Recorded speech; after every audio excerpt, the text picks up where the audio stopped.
Hashtag feed your skills. Hashtag let's learn and grow together. Hello, everyone. Good morning, good afternoon, and good evening. A wonderful day to all of you. Welcome to the Institute of Global Professionals. Thank you for joining us to this another live session of free international webinar here in ITP. My lovely audience, I am Marbeth from the Philippines, and I am honored to be your host of the day. I am so glad to be with you once again in this event. I hope that everyone will stay with us until the end of the program because we have a lot of things in store for you today. Here in IGP webinars, your participation and engagement is highly appreciated. In our quiz competition, the top 15 participants will receive the quiz certificate that is right after the event. This will be posted in IGP's official Facebook page. Then it will be ready for you to download. Every day, we grant certificate of lifetime membership to the most active, consistent participant. So what are you waiting for? Share this live event to your friends and to your community. Write comments and feedback in the comment section. Who knows, you could be the next recipient of IDP's certificate of lifetime membership. Apologies for today because our speaker won't be able to join us for this session. We cannot connect with him. So, but rest assured that we will have fun and we will learn a lot today through the most exciting part of the program, that is the live quiz competition. For today, again, we will just run the quiz competition, then after that, we will wrap up the session. If you have questions, feel free to send them in the comment section below. I'm sure that all of us will have many takeaways and payoffs from this webinar, only from ITP. I'm proud to tell you that every day, many new participants are joining with us. So I'd like to welcome all the new participants to ITP's global family. With this, I am compelled to give you a little background about ITP. The Institute of Global Professionals is an educational institution which provides social work. We believe that it is not effective or enough to increase one's skills by just acquiring formal education. So we provide trainings and consultations to generate a proficient generation through webinars, trainings, offline and online courses with the best speakers and highly trained coaches from all across the globe so that we can cater you with the best learning platform. I'm proud to inform you that IGP is an ISO training, certified training education institute. We are internationally recognized and globally accredited. IGP is your trusted platform to learn new things from the global leading leaders. We are the leading online skill development institution with thousands of learners worldwide. Our mission is to empower and enhance your skills through webinars. Most importantly, IGP is committed to serve. IGP is bringing the community of professionals to grow together and learn from each other. Here in IGP, learning never stops. We wish that you remain with us in this long journey. Ladies and gentlemen, I am proud to be associated with IGP as a global member. I'd like to take this opportunity to welcome all of you to the Institute of Global Professionals Free International Webinar. Once again, I am Marbeth, a core volunteer of IGP from the Philippines, and I am so privileged and honored to be your host for this webinar. With this, I would like to say, let's watch together and learn together. We believe that the power is gained by sharing knowledge, not by hoarding it. And as of this afternoon, we have already completed 926 webinars in various topics of your interest. All of these are available in our website, that is www.eduigp.com. Again, that is www.eduigp.com. Feel free to access them anytime. You may also check all recorded webinars anytime on our Facebook page, Facebook group, and YouTube channel. We expect that all of you are getting a little bit benefited both in your personal and professional development with all of this. From time to time, you may like, share, tag your friends, and write comments. Share us how IGP is being helpful to you both in your personal and professional development. You may also ask questions or write feedback.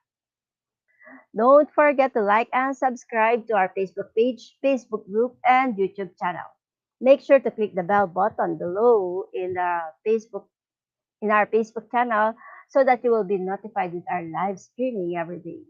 Please support us by spreading the news about IGP's free international webinar to your friends and to your community. Your support is greatly appreciated. Thank you, thank you, thank you so much. And before proceeding to our quiz competition, allow me to greet some of our active and participants. Hello and greetings to the following. Sir Alex Javier Alvarez is as usual, our early bird today. Next is Shahani Makote. Hello, Sir Dennis Gita Sarso, one of our CSR team, is with us today, helping us in the comment section. Hello, Sir Dennis. Ma'am Leia Facunla is also with us. Hi, Ma'am Leia. And also Jeneline Borja. To Jemima Balagtas Sabilio, hi to you. To Nancy Gida, Ellen May Ovidos, Justine Balagtas, again, Chandy Meiji Estoconing. We also have here Sir Isaiah Kiyang. Hello, sir. We also have here, who else do we have? We have so many participants. I hope I could read all of your name, but some of the participants in other platforms are not being shown. Their name are not being shown here. So hello to all of you. Greetings and to all of you. And happy watching, everyone. Without further ado, let's start the program with the IDP's mantra. Feed your skills, innovate, inspire, impact. And for today, I am presenting to you webinar number 927 on pedagogical approaches on online distance learning. This is a very interesting topic. Supposedly, we will have a speaker named Faisal Payas. He is an Microsoft Innovator Educator Expert, Wicked Ambassador, and Community Leader, and he has so many credentials, but unfortunately was not able to join our link. So we will just proceed to our quiz competition. The quiz competition is the most awaited part of our webinar. And just like what I've been telling you, if the speaker will not be able to join, we will proceed right away with the competition, with the quiz competition. And before proceeding to our live quiz competition, my dear audience, let me remind you again, don't forget to like and share and tag your friends in the comment box. Remember that your attachment encourages us to do better. This is to provide you with our best service. Thank you so much for your support. And gear up, because at this moment we will now proceed to our live quiz competition. I am inviting everyone to go to, using your browser, go to slido.com and enter the code quiz IGP. We will proceed with the live quiz competition after the short video.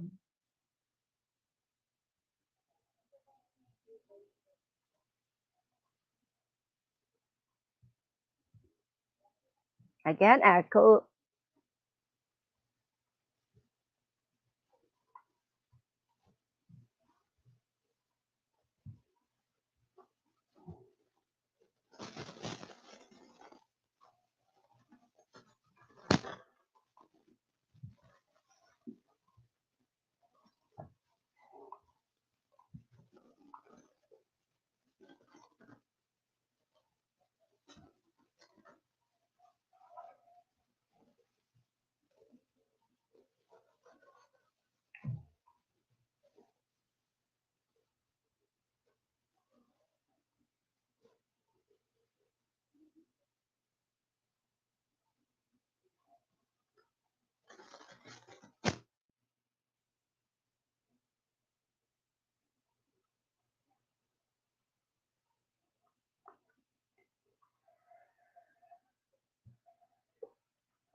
All right.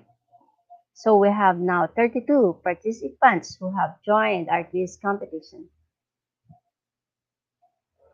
And while waiting, shout out to Sir Dennis Serso. Thank you so much for assisting me in the comment section. And hello to Justine Balagtas Sabilio, also to Nancy Gida. Hi to Marites Pentero, also to Carol Cepilio, to Galvan Trinidad. Hi Sir Sunday Olabode. Candy May Estoconing. Hello. Stanley. Hi.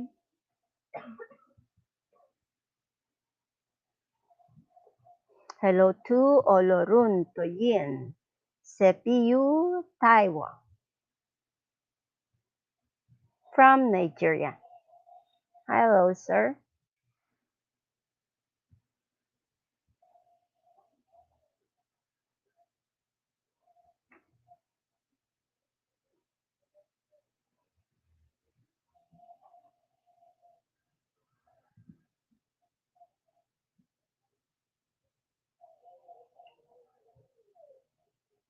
So we have now 35 participants who have joined our quiz competition. Everyone, you may join our quiz competition at slido.com. Just use the code flash on the screen, that is quiz IGP. Come on, guys, this will be fun.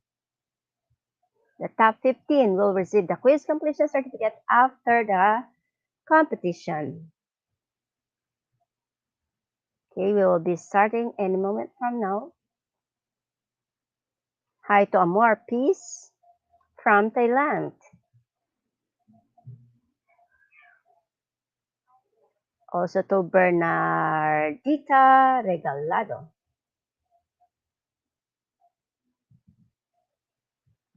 from Tanay, Philippines. So we have our first question now. What are the pedagogical approaches?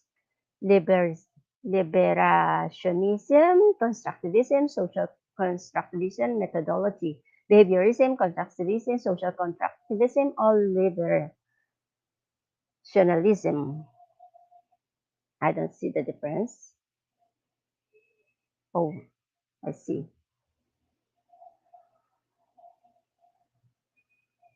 Okay, 59% of the participants were able to get the correct answer. That is the option number 2.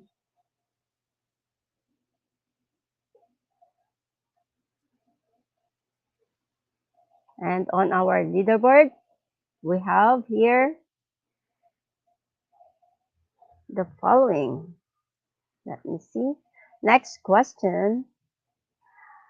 Are pedagogical approaches one size fits all? Is it true or false?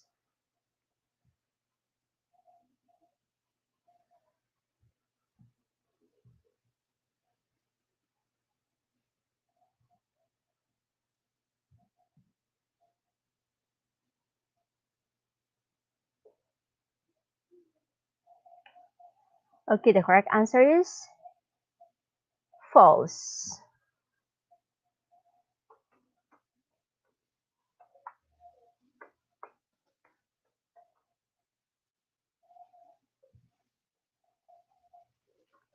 Then Esquinto Cerso is leading our leaderboard. Question number 3. The approaches to learning are social research, communication, thinking, self-management, or communication, technology, teamwork, and problem solving.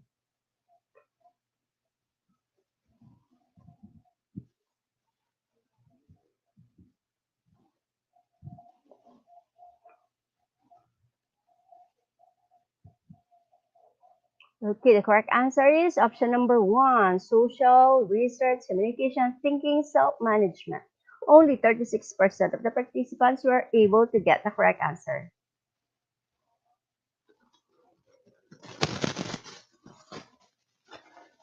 And Cherilyn Callejo Yamaguchi is leading our leaderboard, followed by Denise, then Nico, then Esmiro, and Carol A. Cecilio. Question number 4.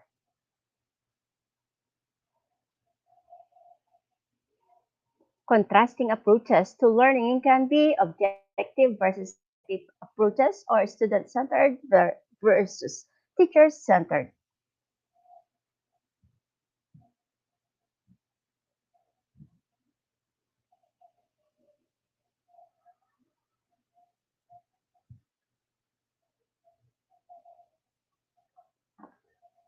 And the correct answer is option number 2, student-centered versus teacher-centered. 62% of the participants were able to get the correct answer. And on the leaderboard, we have Nico Den and Miro, followed by Cherry Lynn Callejo Yamaguchi and Carol Cipilio. Question number 5.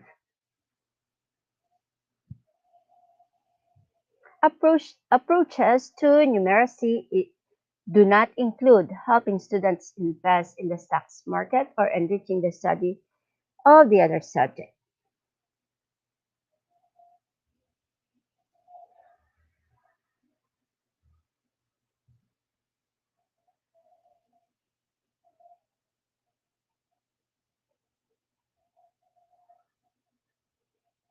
Option number 1 is the correct answer, helping students invest in the stock market. Okay, we are now on question number 6. We have on our leaderboard, we have Nico Dan Esmiro leading our leaderboard.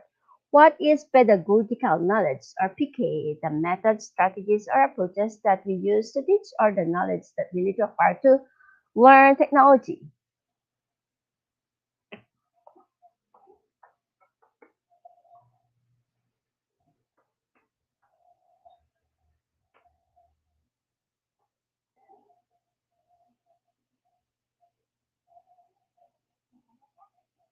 Option number 1 is the correct answer.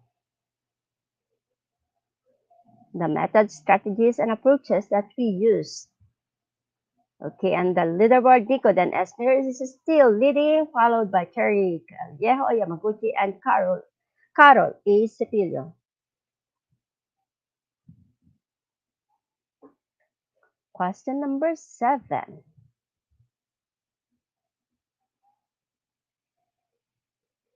Online tutorials are readings or special teaching session for students.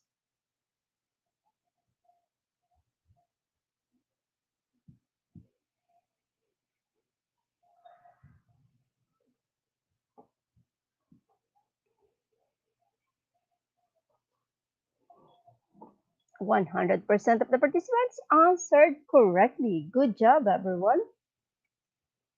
It's a special teaching session for students. And on the leaderboard, Nicodan S. Miro is still leading, followed by Cherry Callejo Yamaguchi and then Carol A. Cepillo. Question number 8. What is an online community? Is it software or a group of people who collaborate electronically?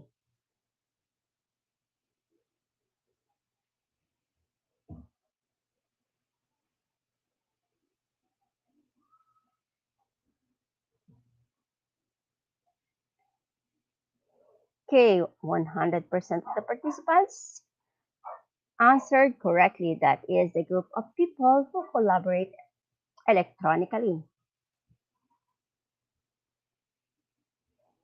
Nico then as Miro is still leading our leaderboard. Next is Sterling Callejo Yamaguchi and then Carol Cipilio. We, ha- we are now on question number 9. Online tests and exercises are types of self-access or distant.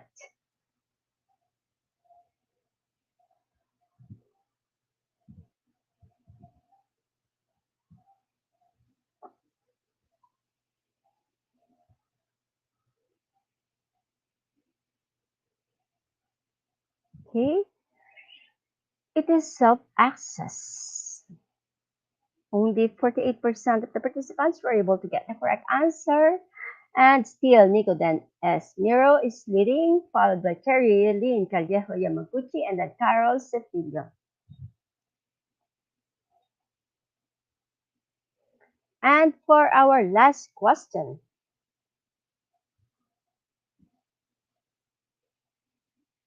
pedagogical decisions are determination of the evaluation criteria and strategies or selection of curricular content considering level, cycle, and year.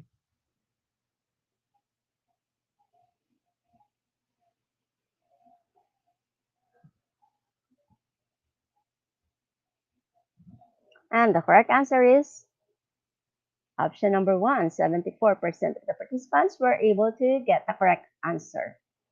And congratulations to our top 10 participants for this event. Yes, we will be giving only the top 10 participants the quiz completion certificate because our speaker will be joining us for this session. That is good news for everyone. On our leaderboard, we have Nico, then Esmiro, followed by Carol A. Cepillo. Third is Terilyn Callejo Yamaguchi. Fourth place is Maria Colleen Miro. Fifth place is Chandy May G. Estoconi. And then let me see if I could read the 6th to 10th place.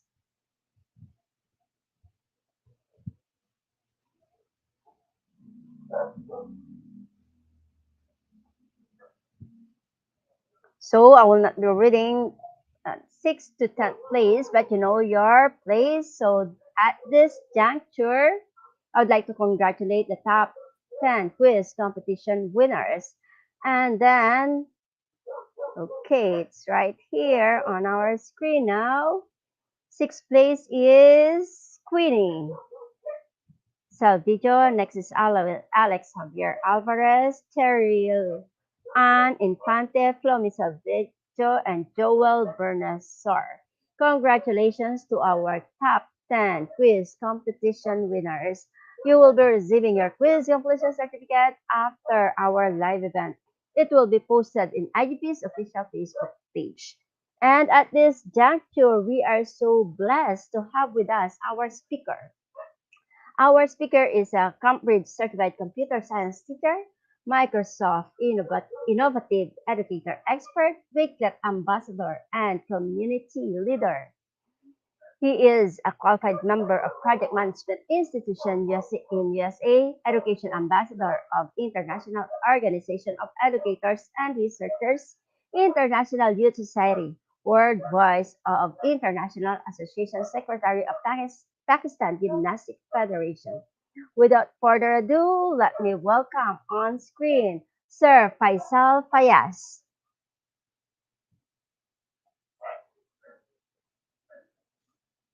Hello, sir. I think you are muted. I cannot hear you.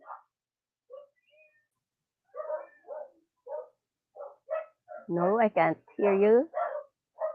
No sound yet, sir.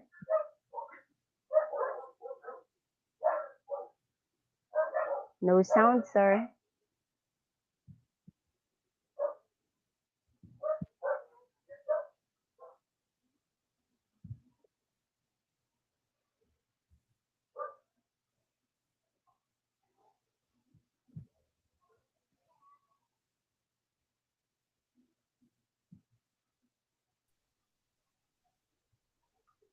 Okay.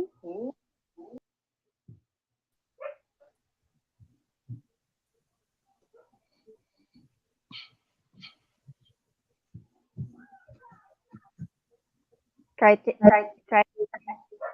say something, sir. Okay, may I start? Yes, but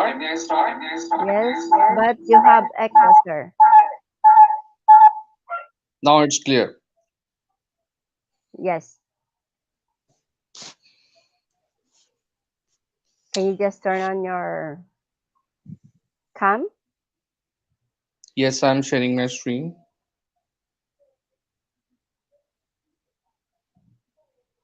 Okay. Good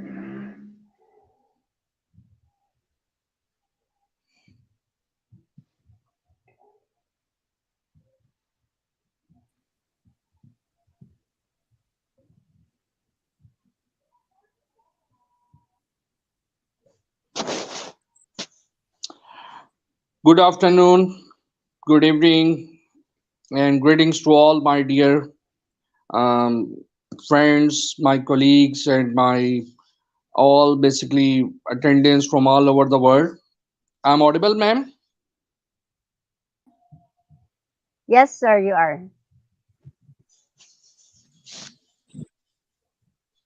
I'm audible, ma'am. Yes, you are, sir. You are ready to go. The audience is yours.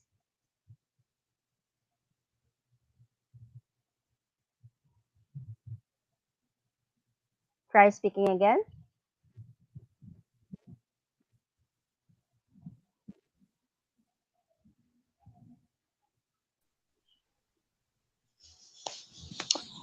Okay, thank you very much for for giving me the opportunity to speak at this platform. My name is Faisal Fiaz, and I'm from Pakistan. And first of all, I basically congratulate to Institute of Global Professionals (IGP). Reason is this that IGP is always basically spreading different rational, progressive, and knowledge-based activities and awareness in all over the world. And this is not a small thing.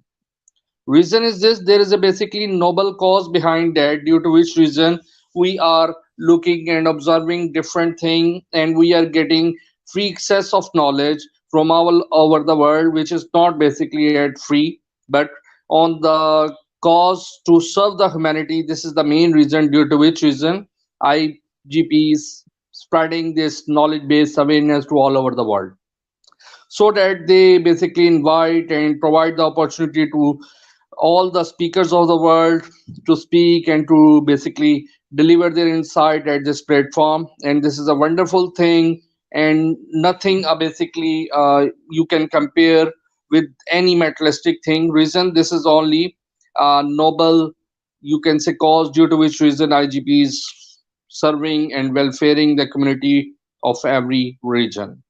So I'm without wasting any time, I'm going to start my presentation. My name is Faisal Fiaz and I'm from Pakistan. So today the topic of my presentation is pedagogical approaches in online distant learning.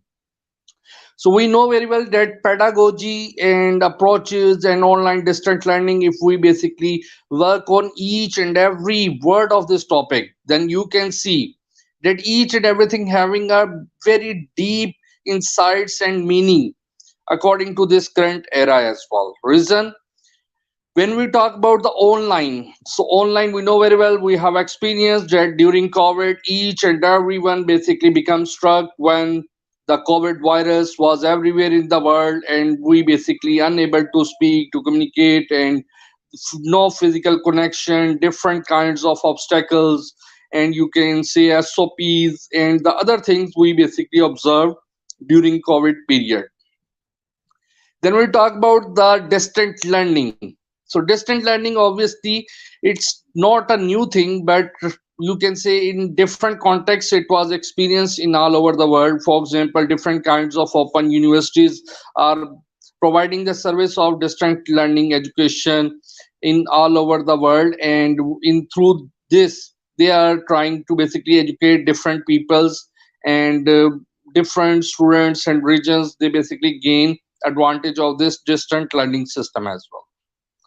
Then we talk about pedagogical pedagogy. So this is a not a small thing. It's a basically very vast thing. Reason is this that as time passed, gradually the human improves themselves a lot. And we cannot basically reach at this level where we are standing at this moment. It's not at once. It's not sudden.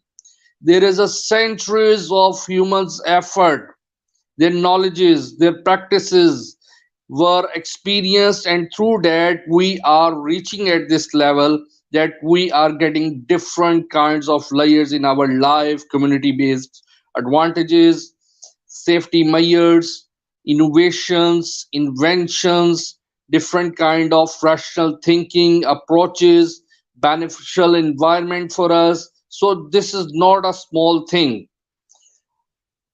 Whatever we are getting, it's all due to a lot of humans effort was behind of this thing. And we are looking nowadays that we are collaborating, we are communicating to each other without any face to face or physical connection, but we are speaking, we are sharing, we are basically discussing that how to overcome the problems, and in this way we can improve and enhance the potential of our young learners as well. Reason is this, that whatever we are, humans having a short term life, or you can say the average life of human is mostly 60 to 65 years. So everyone in our world loves their family, and everyone want this thing that their basically siblings, they basically do something, their youngsters, their community, their platform, their organization, their country.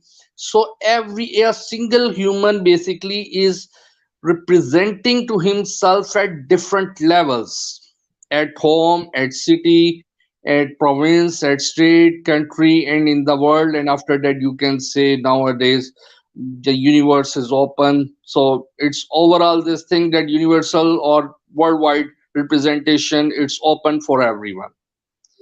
But again, there is a need of linkage. There is a need to serve the humanity in such a way that we uplift and we basically do something in a better way, so that our young communities basically further enhance the vision and they are able to solve the problem of future challenges as well.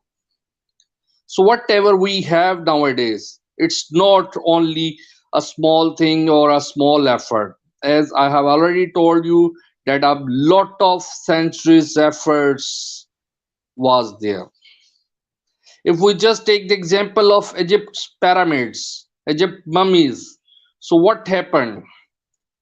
Still, science has done a lot of things, but again, there is a problem that they are unable to find a quality just like Egyptian pyramids, where you cannot even a shaving blade within, you cannot put shaving blade in the basically pyramids blocks, mean in a fine and a refined and in a, you can say, so good in quality that there is a error, there is no chance of errors, or 0% error was there. Their quality was awesome. Still, science is trying and struggling through Six Sigma, through lean manufacturing system and other systems as well, but it all due to only to serve the community and human in a better way. So I'm going to proceed further. So these are the three words you are looking here: learn, design, and creativity. So learn is what? If someone, if you teach someone, so it doesn't mean that the person will learn something. You are just basically telling and you are just basically providing them some insights or some information or data. But humans having short term capacity of everything, mean they have volatile memory, they have volatile of each and everything in capacity wise as well. We cannot basically stop anything. You are breathing, so in a second or in a 10 second you are breathing continuously, and it's a continuous process in your life. If breathing becomes stopped, so it means you are dead, human become dead. So learning is also like a continuous process. Whatever you observe, you see, you face the circumstances, it's all about to your learning. And one of the philosophers said this thing, that your environment is the best teacher. Reason, through hardship, through environment, through facing and completing different tasks, you are able to learn something. So it means if you teach to someone, so maybe there is a chance that the person will learn something. For example, we are in a class and there are 50 students.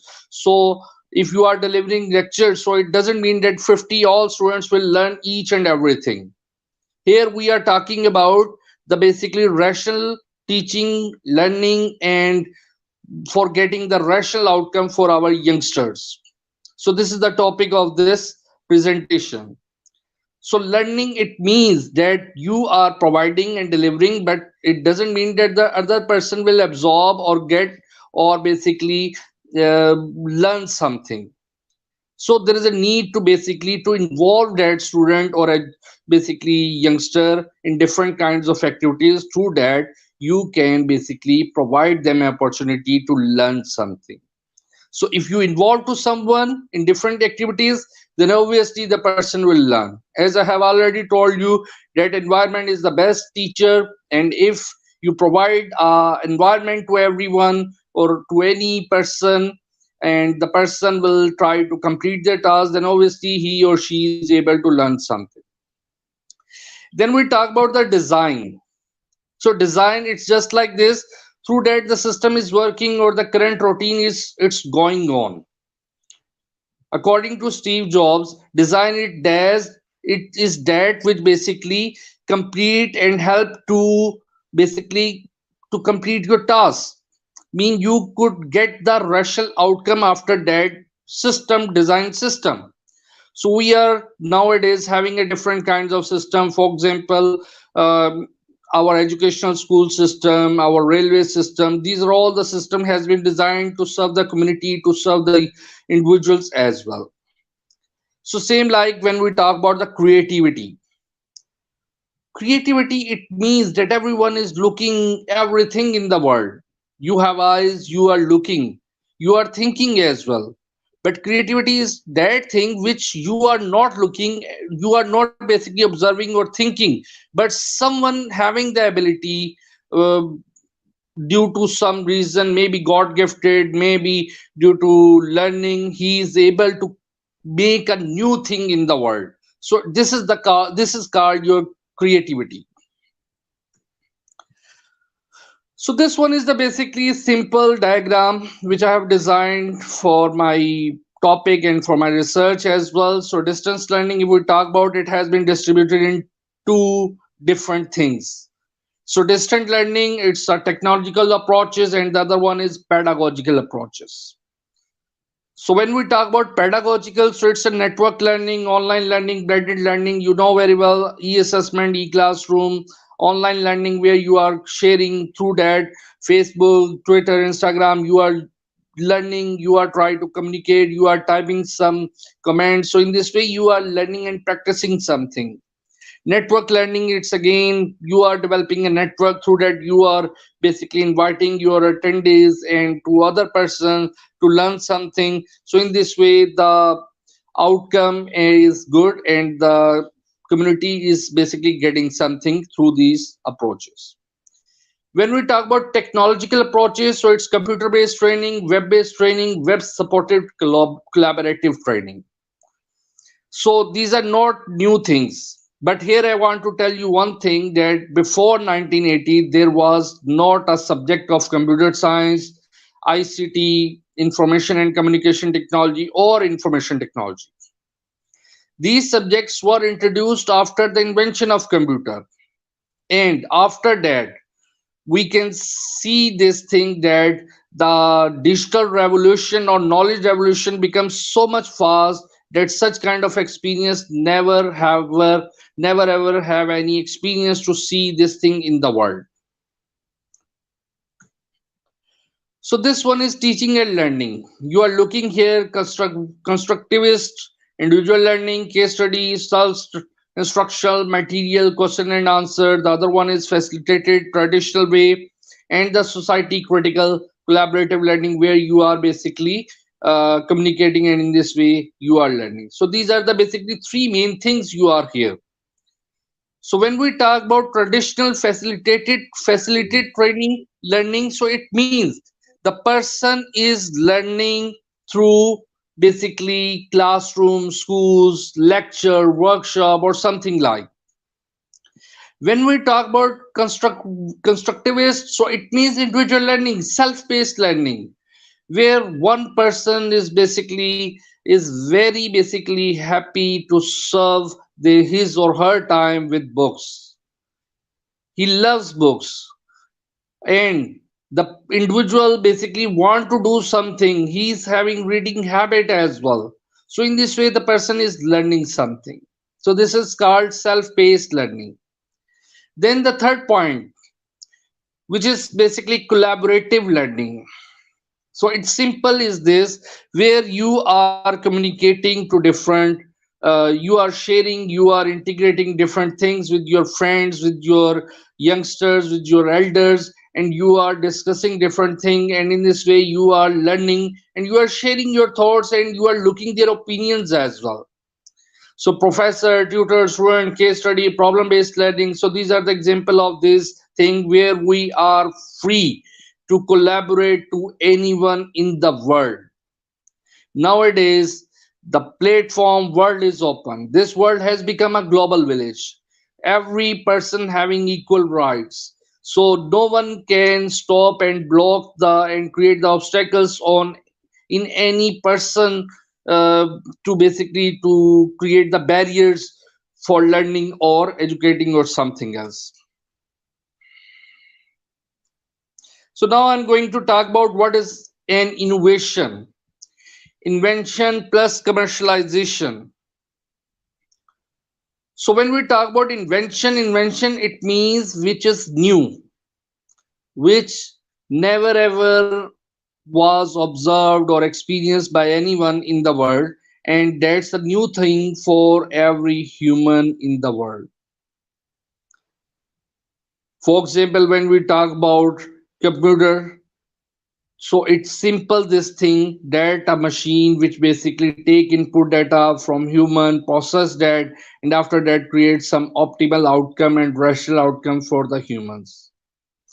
Then you can say after that computer there was a subject which was introduced in the world, which is computer science, and it becomes so much common and popular in the world after 1980. Reason, it's a new thing. It basically changed the myths and changed the ideology of everyone.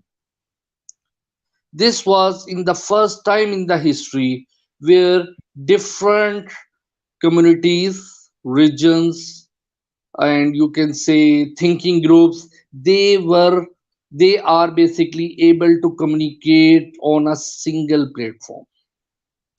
So global village, it doesn't mean that we are connected through internet to anyone. It's a basically concept where it's basically we can share, we can do anything, we can communicate to anyone in every region and community in the world. So due to this reason, the concept of global village was introduced. Reason is this: after the invention of computer and information technology, and after internet, it's become common that we all connected to everyone in the world through internet, and all the regions, whatever the distances and the oceans between them, and they are able to communicate and they are able to share each and everything. So here the term is innovation. So innovation, it's a new thing, and anyone can innovate anything according to their requirement, according to basically serve the humanity or community or everything. So invention plus commercialization. So invention was there. So after that, what happened if you basically add something which change and create a new revolution in the world? So here I want to put one of the example. We know very well that Bill Gates and Microsoft, it's very common in all over the world. And here I want to tell you that IBM Intelligent Business Machine is the first company basically which introduced and developed the first world operating system of the world, which name is Disk Operating System, DOS, in 1978. At the time, Bill Gates was working in the company, and he basically observed and see and basically practice on this first world operating system of the world. But that invention having some problem as well, that's very difficult, and you can say only experts can work on it. Layman cannot work on it. It's very difficult. You have to type the command, and there is a need of vast knowledge. Through that you can work on it, and mean it's really difficult to work on that thing. So those basically, it's a simple operating system which basically create the interface or intermediary layer between human and computer. So the purpose of operating system is only that it basically takes the instruction from human and after that forward to microprocessor. And we know very well that microprocessor is the brain of computer, and that brain basically process and after that creates some outcome. So after that, Microsoft, Bill Gates basically introduced a new thing in the world, which is called graphical user interface. And that was the second world operating system of the world, which is Microsoft. But here is innovation as well. That first world operating system already had been introduced in the world, but second world operating system having some innovative feature as well, which is the first time in the world, which is basically graphical user interface, where you can type, you can use mouse, you can use different windows colors, and it's a basically beautiful, and in a multi way you can operate your operating system. So that graphical user interface, it's a basically cause of innovation. It's a type of innovation where the thing has been introduced in such a way that the operating system becomes so much easy for everyone in the world, while the person is literate or illiterate, whatever. If he has once see the experience that how the person is transferring his data from one place to another, then second time the person can do automatically. So it's so easy to operate, easy to handle, user friendly. Different kinds of menus, buttons, vim features are there. So that operating system becomes so much common in the world, due to which reason Microsoft became the richest company of the world after the invention of graphical user interface innovation, its interface. That's the basically Microsoft Windows. And the first window that they launched, it's Windows 3.1, which basically you can boot through a floppy disk in 1985 or 84. So when the people have seen that now computer has become so much easy and attractive, and you can say so much progressive as well, the different colors, menus, buttons, and easy to operate. So all the multi-dimensional feature are there. So all the basically persons love to like and operate this Windows 3.1, and obviously this was the cause due to which reason Microsoft became the richest company of the world. Everyone want to learn this operating system, want to operate as well, due to the attractive feature of this operating system. So it's innovation. Already IBM has invented, but IBM did not make a simple thing for everyone. That command line interface, those operating system was very difficult to operate. Only expert can work. But Windows was so easy to tackle, that everyone want to use, and we are looking the statistics in the world that 90% people of the world are using Microsoft Windows nowadays.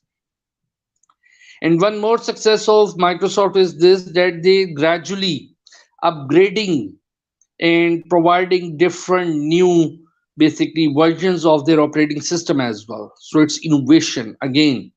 According to the need, they upgraded different features in it, and we are basically communicating, we are typing our presentation, we are typing our letters, whatever nowadays we are working. And these are all applications developed by Microsoft reason they basically, first of all, they basically worked on this thing that how they can introduce new application to make the system more efficient, more reliable, and more attractive as well.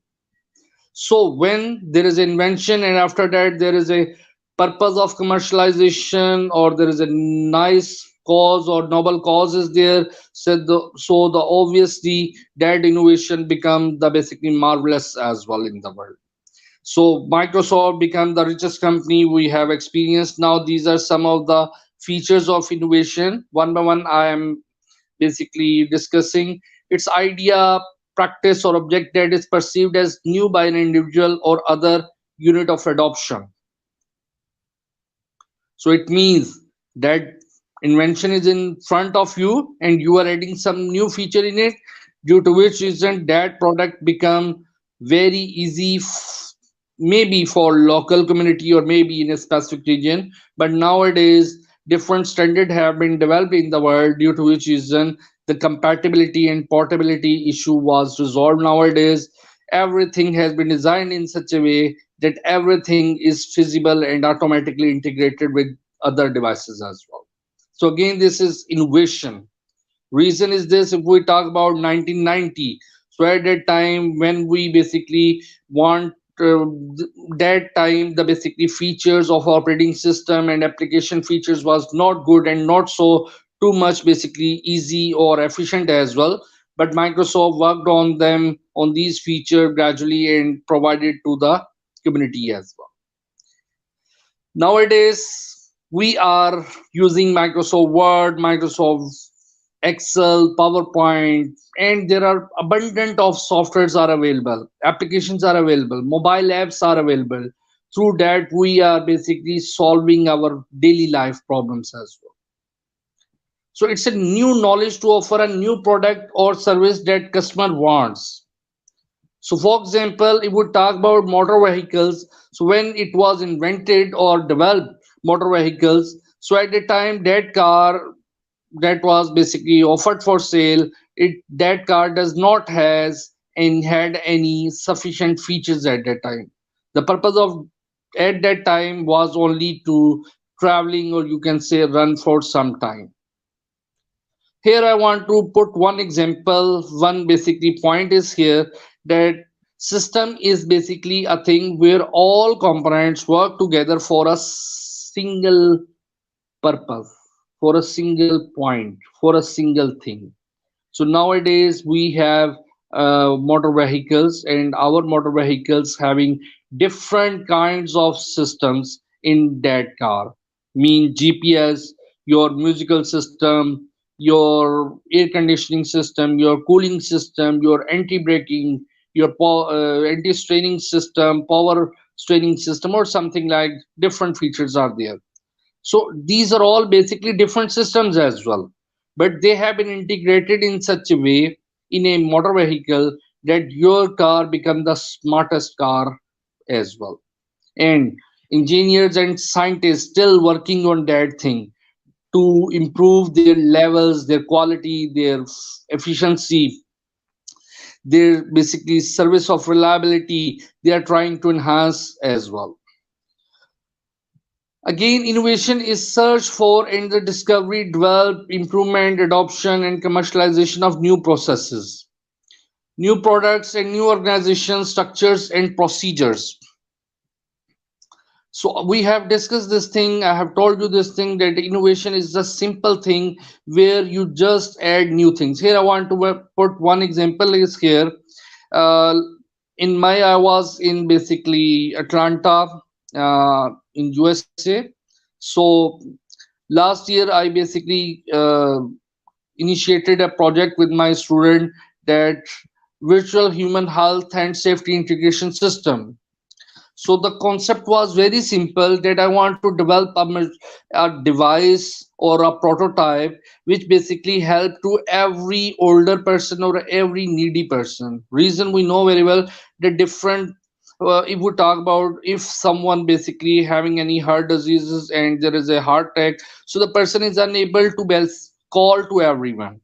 So I basically work on this thing that I just added feature that when the person is in danger or in health parameters are critical, then automatically the device basically send messages to the relatives and paramedical staffs and hospital staffs and to the family doctors as well. So that project at national level in Pakistan become the grand winner as well, and we presented in America as well. So whatever the feature or the basically the project was, I basically initiated that feature. Now I'm looking and observing same features in Apple i14 smartphones, which was basically launched in September 2022. So 1 month ago, Apple introduced a new mobile, Apple i14, and that mobile having same features that I basically provided in my students project. So it means nowadays invention are important, but innovation are more important than invention. Reason through innovations we can solve problems of anyone. Every region, every community having different parameters, having different problems, their climatic region, their atmosphere, their dresses, custom, their languages are different. So there is a need to develop different kinds of devices which basically help to everyone at their level, at the region level, as well as at international level as well. So this is called innovation, when we introduce a new thing, new product, new idea, which basically able to serve to everyone nowadays. So these are the three major points that basically are compulsory for any innovation. These are the three main questions. What is desirable to users? Mean what the thing that you are going to develop, what kind of feature it has, why there is a need, what kind of user there is a need that have the need of these features or for the basically devices as well. What is possible with technology, that we have sufficient resources or not, our technology can do this thing or not. So these are the major things. What is viable in the marketplace, that market will accept that thing or not. Mean the stakeholders and the user and sellers, buyers, they all basically having and feeling the requirement of this device or not. So according to that you can innovate different products.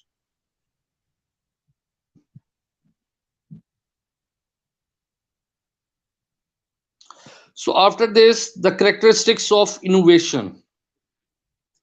So these are 4 points which are very important for any innovation. So these are all that we are discussing. It's all about your pedagogical approaches in online distant learning. Reason whatever we are doing, there is a need to basically enhance the level of your students' thinking level as well.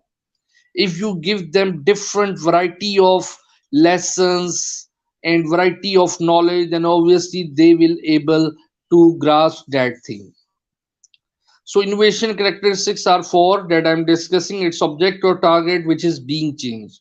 So whatever the thing you have nowadays, you know very well different operating systems and softwares are available. If IBM is providing the graphical user interface, which name is Linux and Unix, and the open source community provides operating system which is Ubuntu operating system, and the most popular operating system Windows nowadays, Windows 3.1, then Windows 95, 97, 2000, 2003, 2007, then Windows XP, Windows 7, Windows 8, 9, 10, and now we are basically working on Windows 11 as well, which graphics are awesome and so beautiful that you automatically basically involve in that operating system to work on this machine or on this operating system as well.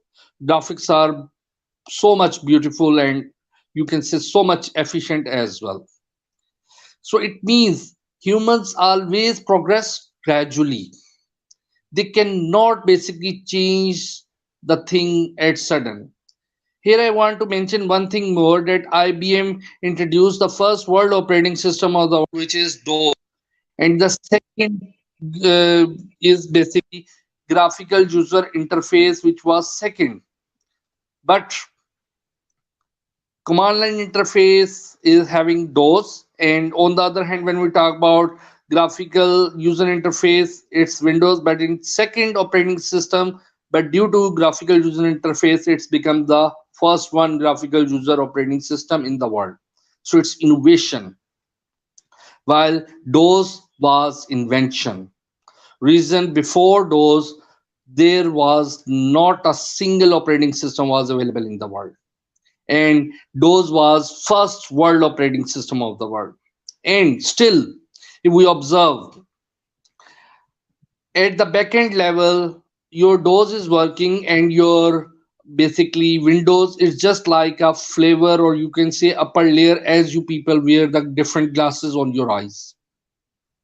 So it means that the backend operating system, DOS is working, but graphical user interface is just the layer. Due to which reason we are basically simple thing, and it provide the if simple operating features to us. Due to which reason it's become attractive and marvelous, and in this way we are able to work on that thing. So the characteristics of innovation are simply product, process, individual lifestyle, organization strategy, society culture, or something like. Then innovation vary in extent or magnitude, degree to which and deviates from the past. It's closely related to problem solving, since generation and implementation of ideas for change never transpire without difficulty. So these are some differences between invention and innovation. So invention, it's creation of new product, service, or process, may not be commercialized. It cannot be autonomous or induced economic or no economic motive, usually restricted to R&D center, may bring few changes in organization, and precede innovation. So this one is the point. Precedes innovation mean that when whatever the invention was introduced in the world, after that different innovations basically emerged in the world to basically streamline different things and to help and to serve the community, something like. So when we talk about innovation, so it's introduction of new product, service, process into the marketplace, results into commercialization, usually introduced. Economic motive was there, as we discussed, that Microsoft became the richest company, while IBM introduced the first world operating system. They did not try to become the richest company of the world, while on the other hand, Microsoft having some economic motive, due to which reason they basically earned a lot. Bring organizational change and success invention as well. So nowadays we are observing different kinds of things nowadays due to different innovation.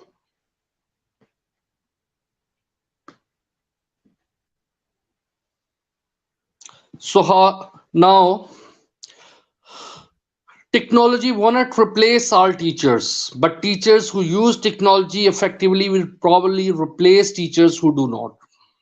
So it means that there is always need of teacher. Technology can never replace to the teacher. Reason, technology is a helping tool, it's a service tool for learner as well as teacher and educator as well. So those teacher who use technology in a right way, in a proper way, so they basically deliver their insights and knowledge and transform the knowledge in their minds of their young learners in a proper way, or in a very good rate, good ratio as well. So it means that technology is here to help out to you. Technology make the things simple for you. So these are some of the factors of pedagogical approaches. Managing an e-marketing plan for online learning curriculum. So these are some of the points that we basically work on what kind of pedagogical approaches there is a need in the market when we talk about distant learning system. So ecology, sustainability, online learning environment. So when all the things become struck in the world during COVID, so this one is the only technology due to which reason we basically enhance the vision of online distant learning, and we are communicating and we are sharing to each and everyone.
Okay, So factors of pedagogical approaches I was discussing. So in it we have basically just observed this thing that how the things we can basically deliver. I'm audible to everyone.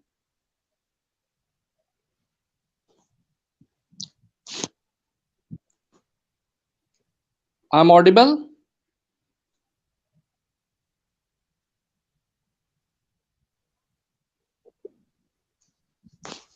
I'm audible. Yes, sir, you are audible. Okay. So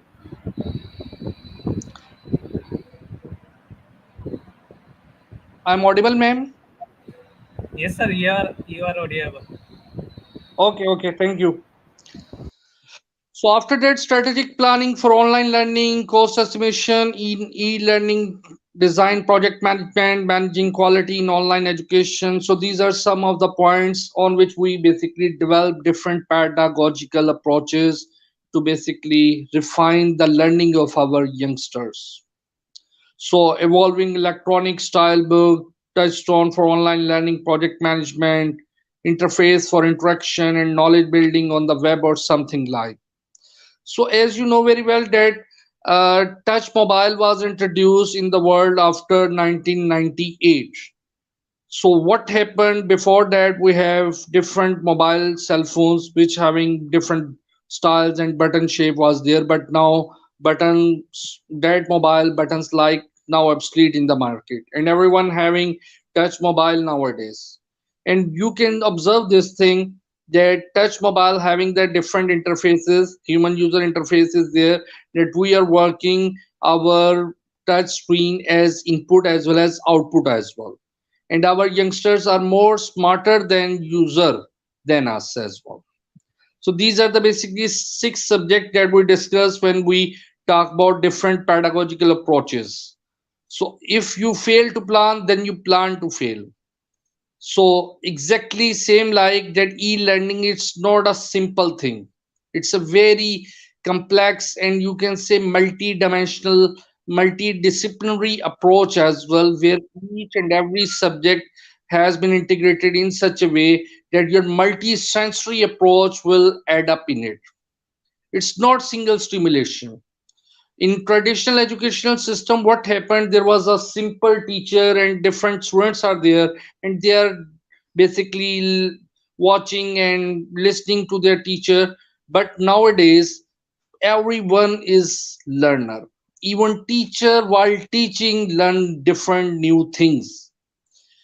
So if we just basically discuss different pedagogies, so these are the basically major five pedagogies. So pedagogy is a thing through that we can literate our youngsters, the way, the procedure, the method. So distributed pedagogy, situated pedagogy, agile pedagogy, engaging pedagogy, and intelligent pedagogy. So these are different ways through that we can literate, we can help our youngsters to learn different kinds of things. We can refine their knowledge, they refine their points, knowledge, inventions, innovation. It all depend on this thing.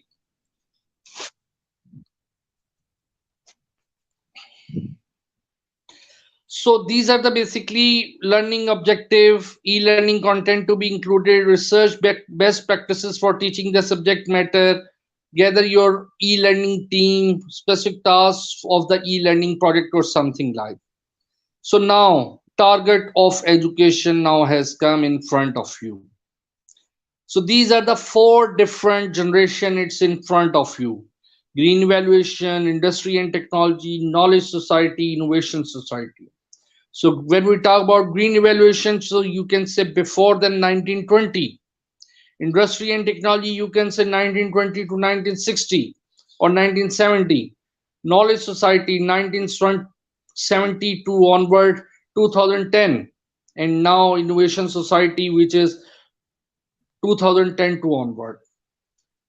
So these are different targets of education where we basically having different kinds of concepts and philosophies while teaching and learning. In green evaluation, there was formal and traditional education system. Industry and technology, we use different gadgets, electronic devices, or something like to literate our youngsters. Knowledge society, where while using the computer, after the invention of computer, this knowledge society emerged in the world where everyone basically using different computer presentation, Excel, PowerPoint, and different kinds of report, email, Skype, messengers. So they use different kinds of things while communicating, while sharing, while discussing different things, and they are able to communicate to each and everyone to enhance their knowledge as well as learning and practicing different kinds of things. Through that, they basically enhance their learning and ability as well. Now the innovation society, which is basically in which we are at this time, so everyone is free to do, to introduce, to embed different kinds of feature and innovate any new thing. Everyone is welcomed and you have freedom to do anything. There is no need to become a certified scientist or certified engineer. You can do anything by yourself as well. Nowadays, when we use different apps in our mobile in Android or Apple, so we can see this thing that if you just find out a simple app, so you have different types of flavors and versions and different vendors software or application for that task introduced or launched by them freely in basically Apple Store or something like. So this is the example where everyone is able to share and communicate and having the freedom to spread the awareness and knowledge as well. No one can stop to anyone. You have freedom. You can do, you can innovate anything. Things are in front of you. Only need to recognize and need to basically manage your passion that what you want to do, what kind of feature in which field you want to do. So this is the main point. So understanding learning in the digital age.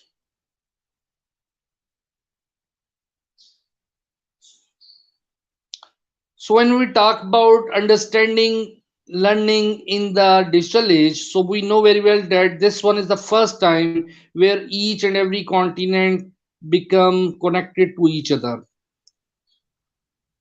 Before 1980 or before computer revolution, Egyptian civilization, Arabian, Indians, and all other continents of the world or regions of the world or civilization of the world, they have their own knowledge, philosophy, myths, understanding, learning, teaching, formulas, or mean they have their own style of basically of everything. Here I want to mention one thing that science has become so much important and famous in the world. Science basically introduced and resolved a lot of things in the world. So still science is unable to describe two things, two or more things. There are many things which still science is working on it, but unable to describe clearly that what are these things. So one is this that Egyptian mummies and who built the Egypt pyramids. Second is what is Bermuda Triangle.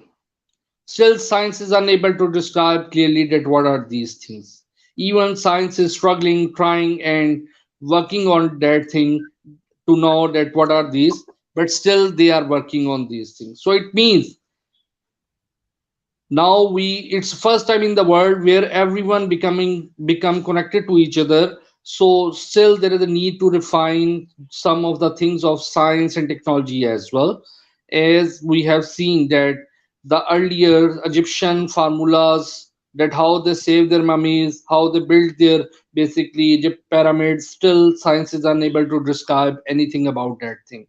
Reason, in chemistry, in physics, we have done a lot. Different researchers in the world, they are working, but still they are unable to find a formula through that they can save the dead body of any human in the world. But we have the proof, we have the evidence that Egyptian mummies are available and they save their dead bodies as well. So this is the point that still it means that in the past different civilization having more advanced knowledge and more new things as compared to today's science as well. Astrology, astronomy, black magic, and different numerology and different basically subject are there, and they have maybe they have command or that knowledges as well as compared to today. So here we are going to discuss heutagogy, a concept developed in 2000 by Stewart Hayes, referred to the study of self-determined learning. Its approach focuses on the role of online structures as a coach, mentor, or facilitator, and further encourage learner to become more self-directed. So the concept is very simple that here the person is basically heutagogy is this, that a person is working to learn more by his or her pace, by communicating to anyone, by discussing anything, by getting the help of their teacher and something like. When we talk about pedagogy and pedagogy, participants are able to use digital tools to co-construct knowledge. So here pedagogy or pedagogy is just like this, that if you use different digital tools or platform to resolve your problem, to learn new things, to enhance your potential, so this one is pedagogy, which totally depend on your digital tools. Your Facebook, Instagram, Twitter, your other digital tools, these are all the basically example and part of this pedagogy due to digital tools. Cybergogy itself indicate that it has something to do with cyber or on the internet. And indeed it has, it focuses on helping adults learn effectively in a virtual environment. It allows learner to engage in learning through three main domains, including cognitive, emotive, and social aspects. So cybergogy, when we talk about, so it means it relies and depend on artificial intelligence, virtual reality, augmented reality. Through that, we can provide the environment virtually to our young learners, and in this way, we can save our resources but give them a better concept and better understanding to learn a new thing. So in this way, they can basically become a challenger as well.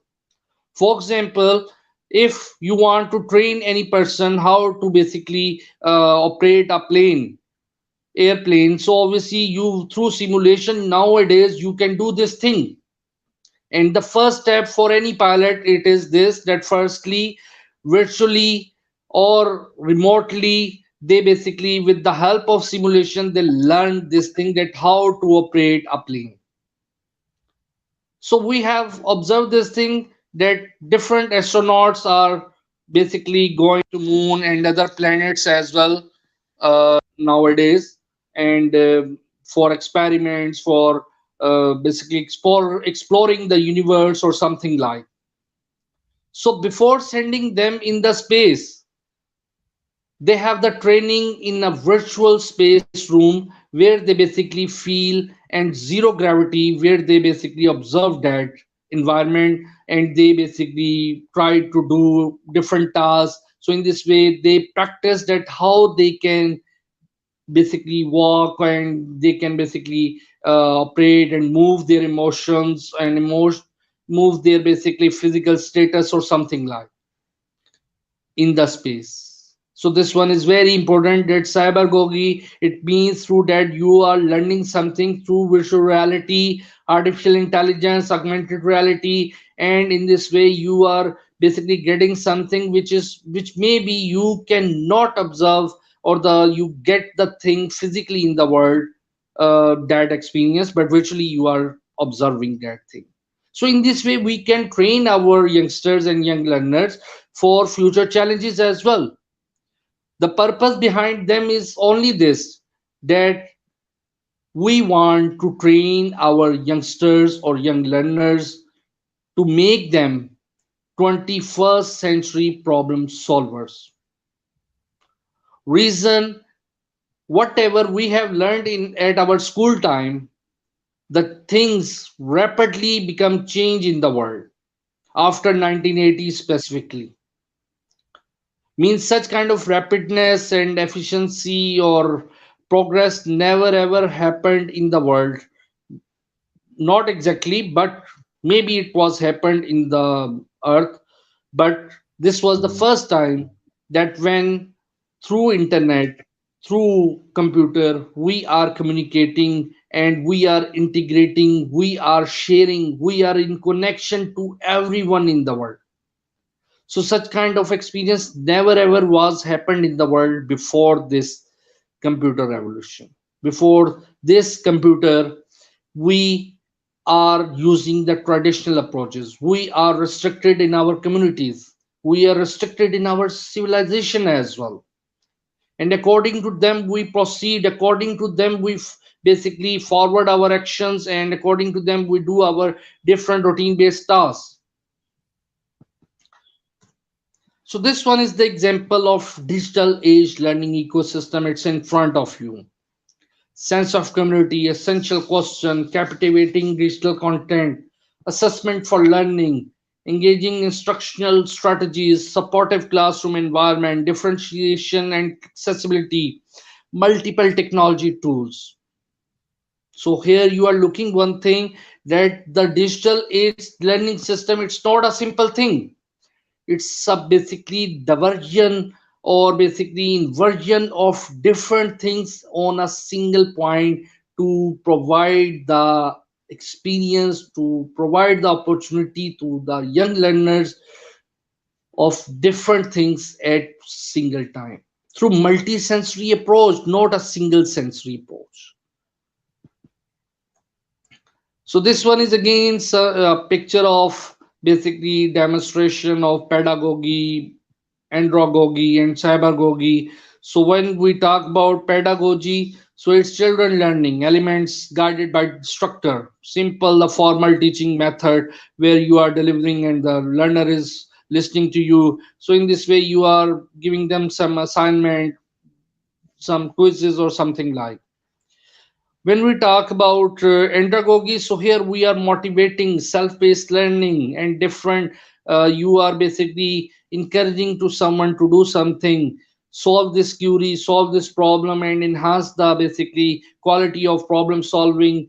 Reason is this, problem solving again, it's a skill, and you can experience and you can get this skill only by getting practicing or by experiencing of different things. So cybergogy, we have already discussed, that's information search, cybersecurity measure, report writing by using Word, processor, spreadsheet, in database, application of computer. So it's in front of you that through computer, whatever you are doing, you are basically enhancing your potential, working physically, emotionally, and you are trying to complete your task. So again, this one is the basically example in front of you. You are looking here that education 1.0, it's simple formal teaching method. Then education 2.0, internet enabled learning, where web 2.0, blogspot, office, courseware, different things are there, and in this way you are communicating. But again, it was 1990 or 2000 era. Education 3.0, knowledge producing education, Hutagogi. Rapid e-learning, drag and drop, rich content. You are doing this thing, you are sending message, you are asking, you are calling to your friend, you are sending email, you are communicating to your teacher that how I can complete my assignment or my different tasks or problem or something like. So knowledge producing education, that knowledge was available. Here I want to mention one more thing, that it is the phase when Google was introduced in the world or search engine concept was introduced in the world. Reason is this, that before that it was very difficult to basically get information of about anything. Mean nowadays it's very simple for us that we have a question in our mind and we just type that question on the screen, and in this way we get the answer that what it is. And on the other hand, if we talk about the past education 2.0 or 1.0, so it simple means that you are just basically communicating to your friends or something like. You are asking your teacher. You are limitized in your domain, mean only your teacher is a source. But knowledge producing education it is when the search engine having the complete mechanism through that you can drag, you can find anything, you can scroll out any information, and in this way you can basically save your time, and in this way you can try to complete your problem as well. So again, this was the basically you can say initiation of research and development as well, where the things become simple, approach become easy, whatever the question you have, different kind of basically you just roll out and you can get the complete information that what it is and how it is. Then education 4.0, innovative producing education, learner as connectors, creators and constructivists, learner as content producer and sharer, learner as teacher, the web as curriculum, diversity of network, access to expert, cloud, learner or connection maker, open access to information. So in education 4.0, you people can get all the features of pedagogy, heutagogy, and cybergogy, where everyone will be encouraged to do something. Everyone will be able to innovate, invent different things. Problems are in front of you. No one can stop you. So same like as IGP is doing, they are basically giving the awareness to all the audience of the world. Whatever they are attending, they are learning that what are these things and what was the past in education and what was the pedagogical approaches was used in the past and what are the new things that have been introduced in the world for enhancing the outcome of young learners. So again, this one is innovative producing education when you basically create the environment and that environment become the cause to innovate or invent some new things. And due to this reason, gradually we human are basically improving our standard of living as well. Reason is this: in this world, humans are whatever they are doing, they are only doing for humans and their families as well. We are humans and we are working on our self development, our family progression, our standard of living. So these are all the main things. So there is a need to understand this thing that gradually we are uplifting, and these are the basically pedagogical approaches that has been introduced.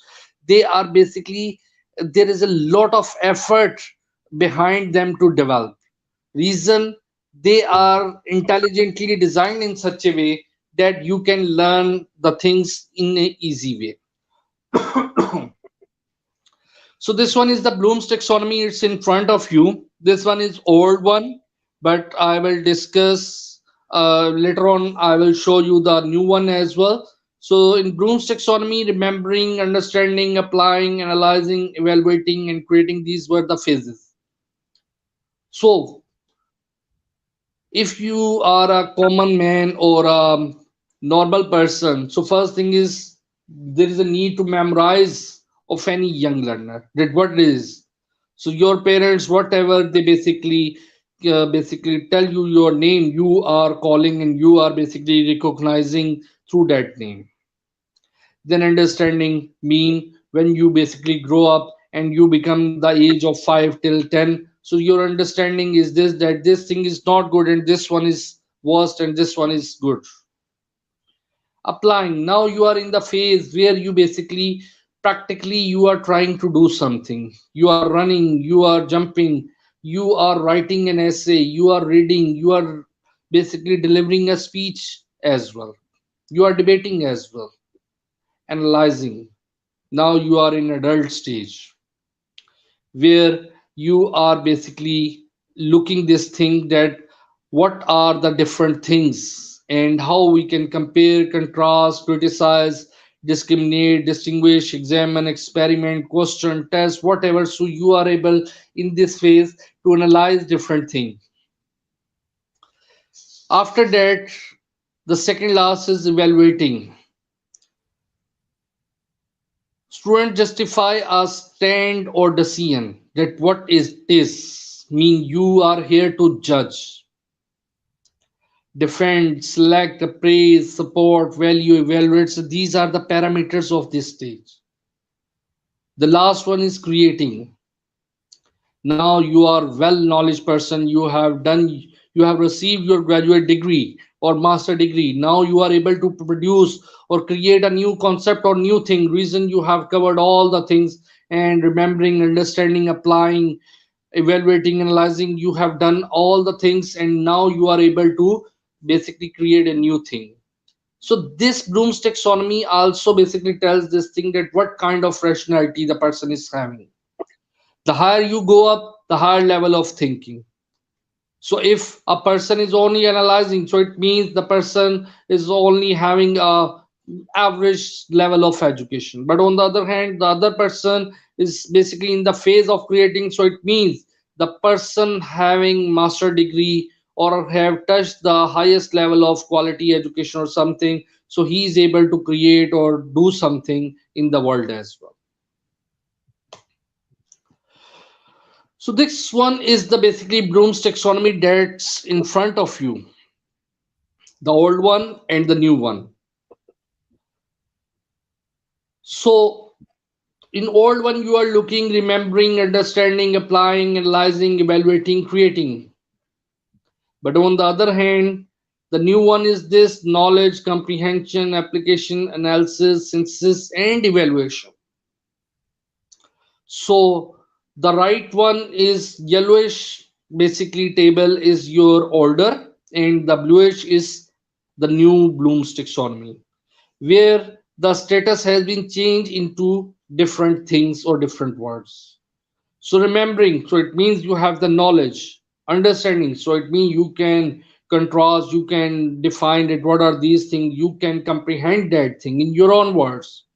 Applying, you are able to basically work on that thing, so it means you can operate, you can work on any application. Analyzing, so it means you are basically comparing and you are justifying this thing that this is true, this is wrong in the world, what was happened and what the other philosopher or the scientist did this thing and what the new things which are still pending, so you can analyze this thing. Then evaluating, so evaluating its synthesis, where you are just basically try to measure this thing that what kind of difference is there, what kind of basically relation is there.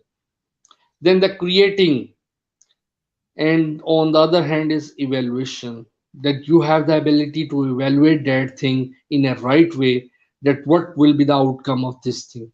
Creation or creating is not a big thing, anyone can create a new thing or create a simple thing as well.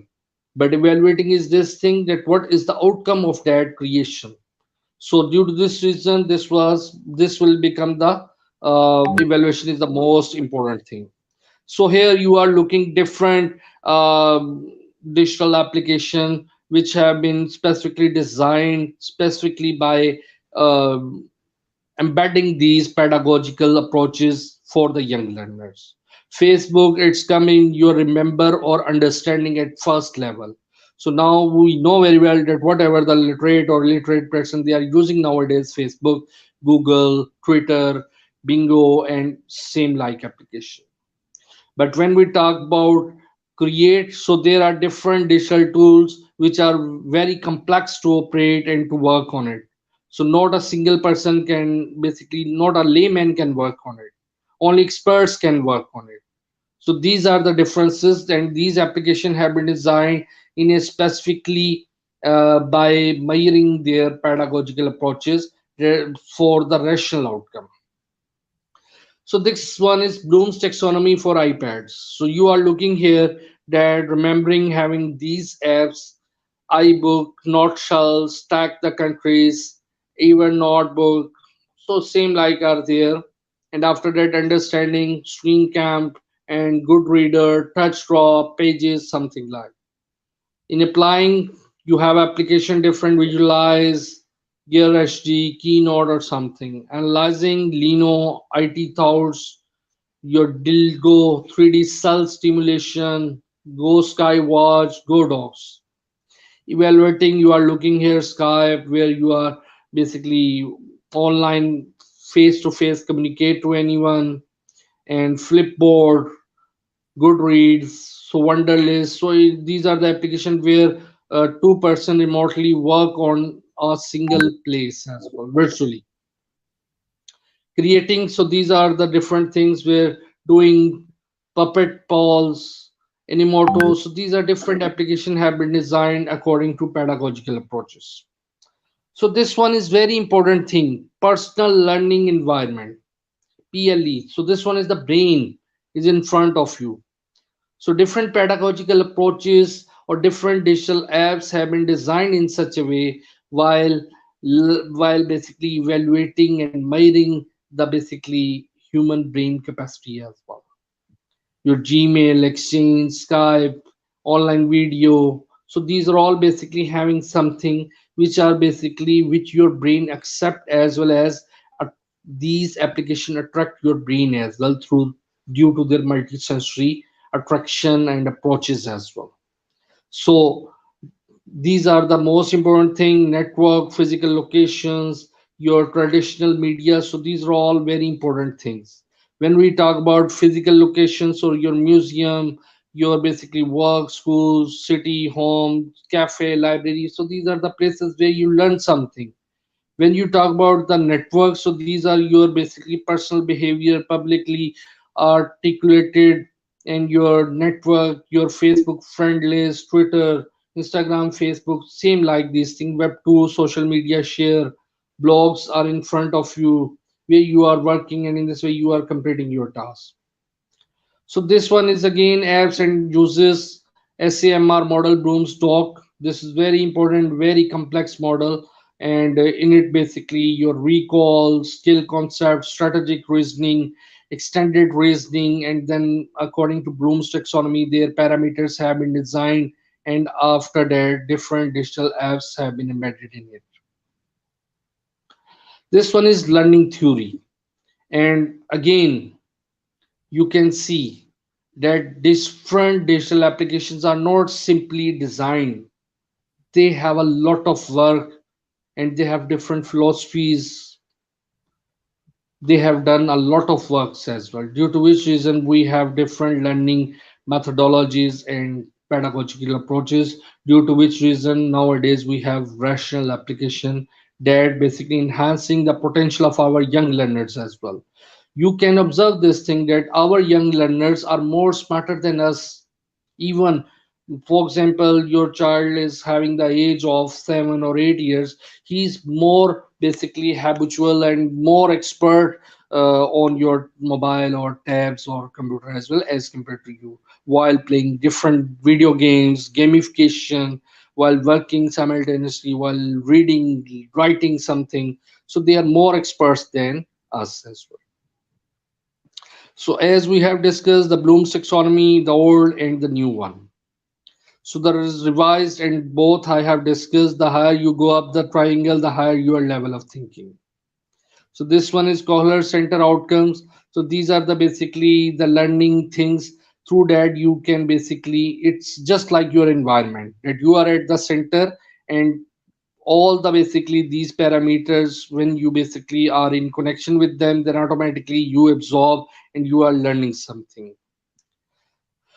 So I think my time is going to up, so that I'm going to wind up my presentation. So what happens in an 2016 minute, in a single minute, you are looking these statistics that 20.8 millions messages on WhatsApp in a single minute in 2016. So gradually what happened, day by day the usage of internet and digital devices, applications and learning applications, the usage is becoming risen up as compared to the other things. So in 2018 you are looking Google queries are 3.7 million search queries, And on the other hand, Google queries in 2019 2019 is 3.8 million search queries. So in this way, gradually every application statistics is being going up in 2020. This is what happens in an 2020 internet on a single minute. 4.1 million search queries, 1.3 million logging in Facebook, 19 million text messages on simple text. So these are some of the example. Netflix 76400 hours watched, Twitter's, Tinder, Twitch, TikTok. So these are different applications and their usage in a single minute. I have shown the statistics in front of you. So this is the glimpse and the example of this thing, that the usage of internet and digital tools and devices and application have been increased so much, and they are going up again. Reason, this is the need of time, and everyone know the importance of digital tools. Reason, they are going to literate something to our young learners and to us as well. If we are not basically, if we do not become compatible with these digital tools, so it means we are not basically able to survive in this current era, and we cannot compete and cannot become a good survivor in the world without these digital tools. So pedagogical approaches and digital tools, they all basically integrated in your latest digital apps and tools, due to which reason the outcome of our young learners are marvelous and fantastic as well. They are more smarter rational than us. If we just compare, for example, if we were on the age of 10, and at that time what kind of knowledges we have nowadays, you can see the any individual who's having age of 10, he or she having more than knowledge than us. So this one is simple. The conclusion that I'm going to finalize, that an education system is measured not by quality of its technology but by quality of its people. So if the outcome is not good, your learner are not good, so it means no usage of technology. There is a need of rapid, efficient, reliable, and making our young learners the best one. There is a need of that application and technology. This study has outlined the inputs and activity necessary to create a high quality distant education system that increases the chances of producing high quality teachers. It is our hope that it will not be used to change everything, so that everything remains the same.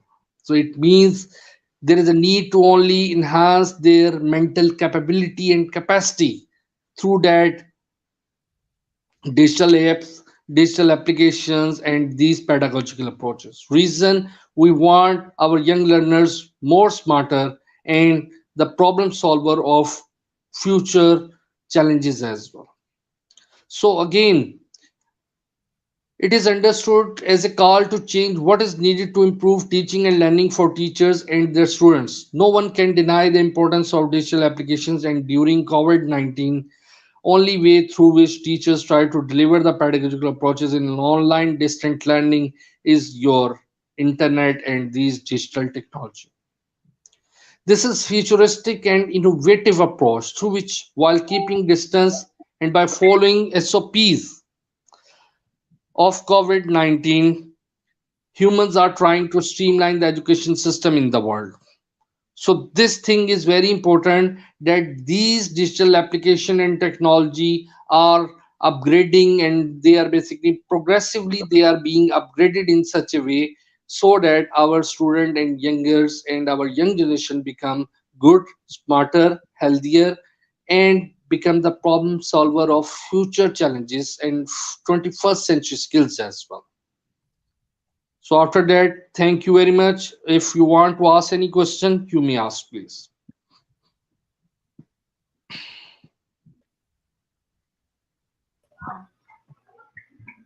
Thank you so much, Sir Faisal, for that invaluable service that you have rendered to us as our resource speaker for today's session. We are so grateful for all the knowledge that you have shared to us. They are truly inspiring and enlightening you further deepen our understanding about online distance learning and the innovations that we can utilize nowadays, and also how technology helps teacher in delivering their lessons effectively. Thank you so much, sir. And after a short video, we will be going back to you for the question and answer part. Okay?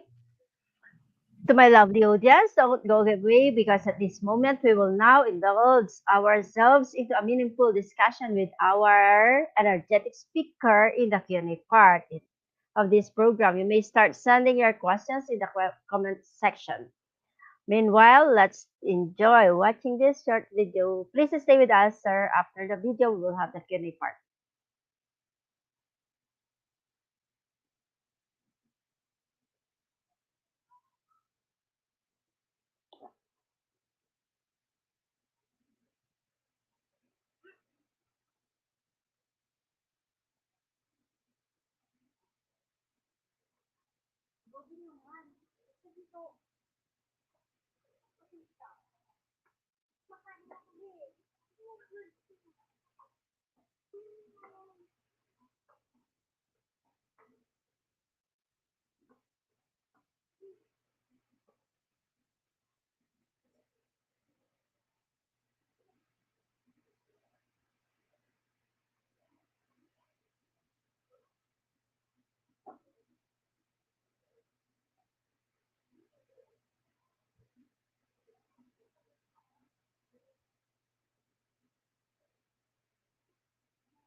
Okay, welcome back, sir.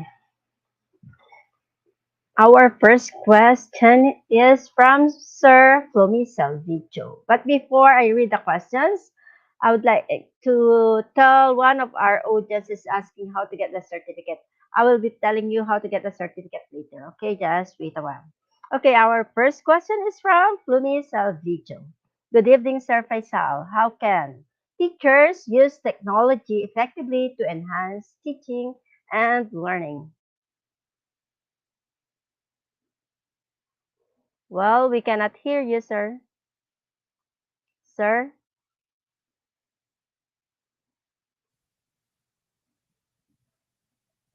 No, you are not audible at the moment. Sorry. Sir Kamrul, can you add his other account, please? Okay, try Now I speaking am now, sir. audible. Okay. Yes. Okay, fine. Okay, the answer is very simple.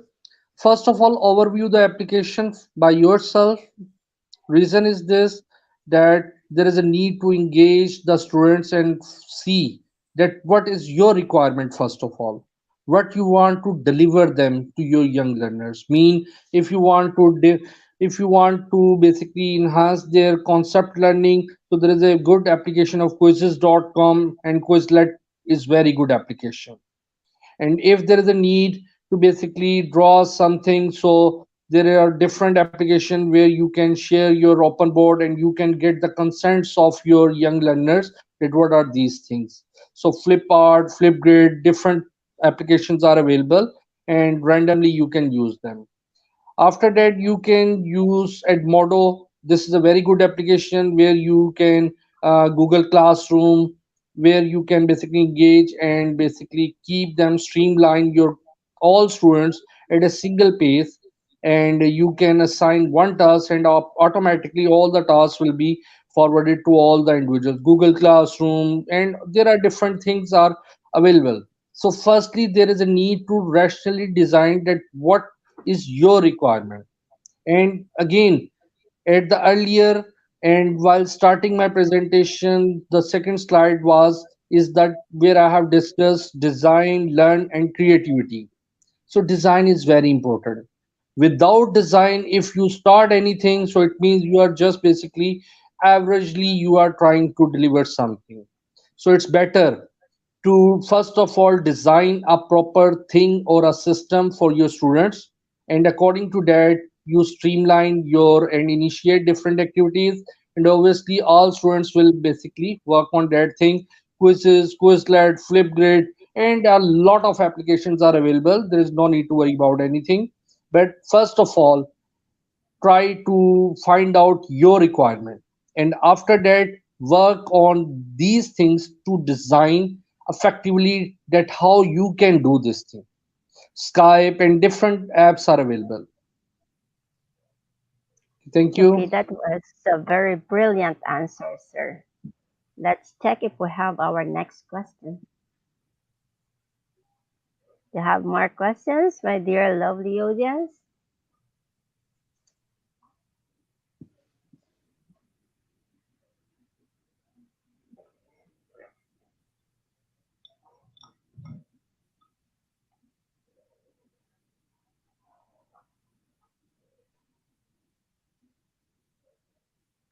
We have so many comments here.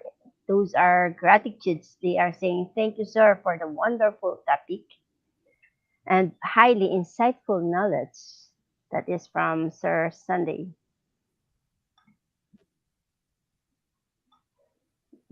At the moment, I cannot see any question. So Do you it have more means the questions? delivery, it means delivery of the presentation in a right way so that the concept is very clear to everyone, Yes, they so think that that no yes, one. yes, it's all. They are all saying thank you, Sir Faisal, for sharing your knowledge. Yes, they are so grateful for the knowledge that you have shared to us tonight. And me too, sir. I'm so grateful for the knowledge that you have shared to us. They are truly useful for all the teachers here. Okay, I can see a question now.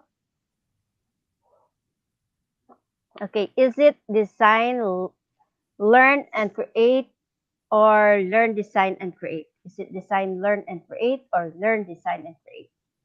Learn, design, create, or design, learn, or create? So I do not think that there is a difference. Reason is this: when you design something, so again, it means you are providing them opportunity to learn or create something. On the other hand, while learning something, if you are designing something or creating something, so it's very similar thing, but it all depend on this thing that in which way you are basically dealing. So it means if you are basically grasping some knowledge and you are practicing, so it means after getting some points or knowledge, you are working to design something. While on the other hand, if you are having an assignment or something, like you have a problem and you are trying to streamline that how I will design, so it's similar thing. I do not think that there is a difference, but these are all the learning processes and they are the attributes of learning whenever you learn or design something or create something.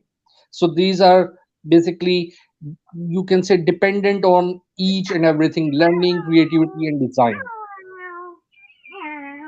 Thank you, sir. So it depends, but Yeah, it, they all go together. Okay. Do we have more questions? I think that completes our Q&A part for today, unless someone will send another question. Okay, thank you so much, sir, for the enlightening and fabulous presentation that you have given us for this session. They are truly helpful for all of us. That completes our Q&A part for today. On behalf of the whole IGP team, together with all the participants for this session, I would like to express our heartfelt gratitude for all the valuable knowledge that you have shared to us, Sir Faisal. Thank you also for sparing your precious time with us. Thank you so much, sir. thank you to you as well. But I have mentioned one thing, that whatever the IGP is doing, it's a wonderful job, that you are spreading the awareness and you are serving the humanity by giving them awareness and knowledge as well. So you are trying to basically remove the barrier of digital divide as well. This is not a simple thing. We know very well, in this materialistic world, knowledge and information and data, everyone basically cannot get all these things. So if you are providing these things, so it's a very noble, very good and best noble cause that you are doing. So congratulations and thank you to all of you to provide me the opportunity to say something, to share something with you people. Thank you so much, sir. And we hope to see you all again, to see you again here in IDP in our upcoming webinars. We hope to learn more from you here. Thank you, sir. I will be there, inshallah. Okay, thank you. To all the participants who actively participated in our Q&A part, thank you so much for your questions. I hope you have gained huge understanding of today's webinar. And to Sir Faisal, thank you so much for gracing our event.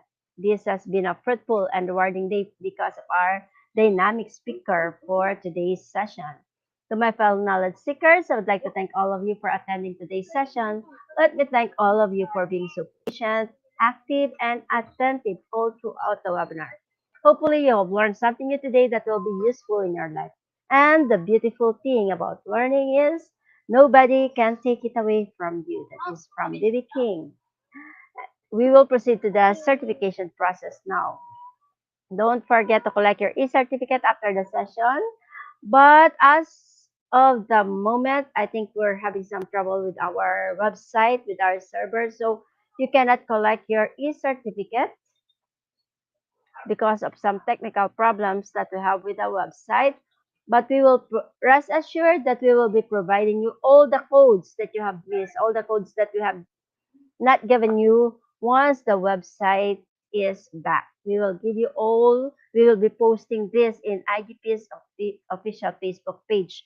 And to the learner, sorry, I could not see your name, but I've read a comment here, some questions about how to get the certificate. To be able to get your certificate, you have to go to our website. Not today, please, because we're fixing the website. That is www.eduidp.com. Then you have to create your account. After creating your account, you have to enroll the webinar that you have attended. Then once you are enrolled, you have to click get certificate. And once you have clicked that, your e-certificate will be auto downloaded to your device. For sure, we will be giving you all the codes. So just wait for the codes and we will be posting it in IGP's official Facebook page sooner, very soon. Okay. Thank you so much for being with us. And also another thing, I would like to invite everyone to please join the Institute of Global Professionals of official Facebook page and like our group, official Facebook group, because you can post all your queries, all your questions, and even your achievements in our FB group. Thank you so much for the questions that you have given us for this session. If you have learned something new or we have been helpful to you even just in a little bit, please leave a review on our page and also don't forget to like and subscribe to our Facebook page, Facebook group, and YouTube channel. Please spread the information about IGP to your friends. Well, that concludes our program for today. For all the IGP's free international webinar participants, thank you again for your unwavering support and for your active participation. To Team IGP, well done, and for this another successful session. This has been a worthwhile event and rewarding experience for all of us. We hope to see you all again in our upcoming webinars. All things work together for good to those who love God and to those who are called according to His purpose. I can suspect some technical problem with the yes, there are some technical problem with the website. Sir, Sunday. Just wait for a few days and we will be fixing those problems. The technical team is working hard to fix those problems. Again, this has been your host for this event, Marbeth from the Philippines, signing off. Thank you so much. Stay happy and stay safe. Bye, everyone.